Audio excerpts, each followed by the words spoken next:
Hello नमस्कार प्यारे बच्चों। आज हम पढ़ेंगे प्रश्नावली 3.2 का प्रश्न नंबर 1 और ये प्रश्न एग्जाम की दृष्टि से इम्पोर्टेंट क्वेश्चन है और इसकी संभावना पूरी है कि आपको बोर्ड एग्जाम में देखने को मिले। तो प्यारे बच्चों, इम्पोर्टेंट प्रश्न को मद्देनजर रखते हुए इसको हल करेंगे। तो हम पहले प्रश्न को रीड करते हैं कि निम्नलिखित आकृतियों में अक्ष का मान ज्ञात कीजिए। यानी इस प्रश्न में आपके सामने दो आकृति है ए और बी, इनको गौर से देखेंगे और इसमें हम अक्स की वैल्यू फाइंड करेंगे। ठीक है बच्चों। अब इसमें देखो बच्चों, इसका बाहरी कोण 125 है, इसका बाहरी कोण 125 है। इसमें जो बाहरी कोण अक्स है इसकी वैल्यू आपको ज्ञात करनी पड़ेगी। ठीक है। इसी प्रकार इन सभी में बाहरी कोण दे रखा है तो इसका मान हमें निकालना है अक्स वाले मान का। ठीक है। इसका पहला प्रश्न यानी हम पहले ए को हल करते हैं।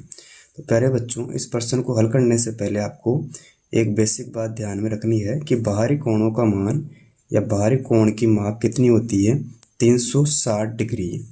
मैं यहाँ पर लिख देता हूँ 360 डिग्री। ऐसा क्यों?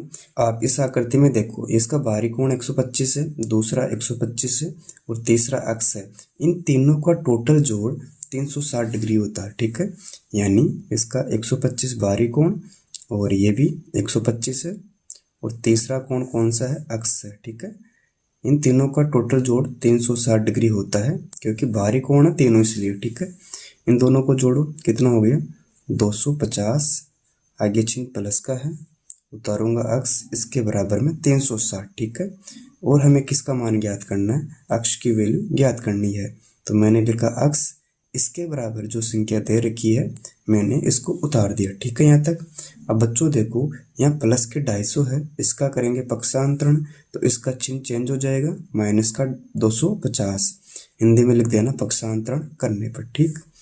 फिर अक्ष बराबर बाकी करो, यानी 360 में से आपको 250 माइनस करने हैं। 360 में से कितने घटाने हैं, 250। कितना बचेगा, 0। यहाँ 6 में से 5 गया तो 1, 3 में से 2 गया तो 1, 110 डिग्री। यानी हमें अक्स का मान कितना प्राप्त हुआ, 110 डिग्री। ठीक है बच्चों।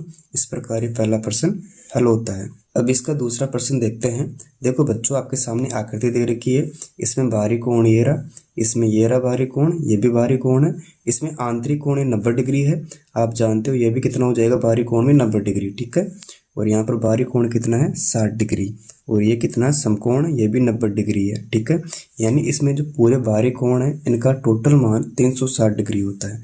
तो मैं यहाँ पर लिख देता हूँ बाहरी कोण या बाह्य कोण, इनका टोटल मान कितना होता है, 360 डिग्री। आपको याद करना। ठीक है। अब इसमें कितने कोण दे रखे बाहरी, 1 2 3 4 5, इन सभी का टोटल मान 360 डिग्री होगा। मैं यहाँ पर नोट डाउन करता हूँ सभी को क्रम से। जैसे इसका मान 90 डिग्री है तो मैंने लिखा 90 डिग्री, आगे चिन्ह प्लस का लगाऊंगा। फिर यहाँ कितना है, 60 डिग्री। आगे इसका मान भी कितना, 90 डिग्री। यहाँ कितना, 70 उतारा मैंने यहाँ। और लास्ट वाला कौन सा, अक्स है, इसके बराबर कितना आ जाएगा, टोटल 360। यानी मेरे कहने का मतलब यह है कि आकृति में सभी बाहरी कोणों का मान टोटल 360 होता है। इसमें 5 कोण थे क्रम से, इनको मैंने नोट डाउन किया और इनके बराबर 360 डिग्री लिखा। ठीक यहाँ तक। अब इन सबको जोड़ो, यानी यहाँ कितना 90, यहाँ 60, कितना हो गया 150। 150 में फिर 90 जोड़ो 240, 240 में फिर 70 जोड़ेंगे तो 310 प्राप्त हो जाएगा। और आगे चिन्ह प्लस का है, उतारूंगा अक्स, इसके बराबर में 360। ठीक। अब उतारते हैं अक्स, इसके बराबर में कितना है, 360। ठीक है। अब यहाँ 310 है, इसका करो पक्षांतरण। आप जानते हो किसी संख्या का पक्षांतरण करते हैं तो उस संख्या का चिन्ह चेंज हो जाता है। यहाँ प्लस के 310 है तो किसके हो जाएंगे, माइनस के 310 पक्षांतरण करने पर। ठीक। बाकी करो, यानी 360 में से आपको 310 माइनस करने हैं तो कितना बचेगा, अक्स का मान हमें प्राप्त हो गया 50। ठीक है बच्चों। इस प्रकार दूसरे प्रश्न में अक्स की वैल्यू हमें मिली है 50 डिग्री। ठीक है। इस प्रकार हमने दोनों प्रश्न हल किए। यदि आपको वीडियो अच्छी लगी, वीडियो को लाइक करें, मित्रों के साथ शेयर करें और चैनल पर पहली बार आए हो तो चैनल को सब्सक्राइब अवश्य करें। Thank you.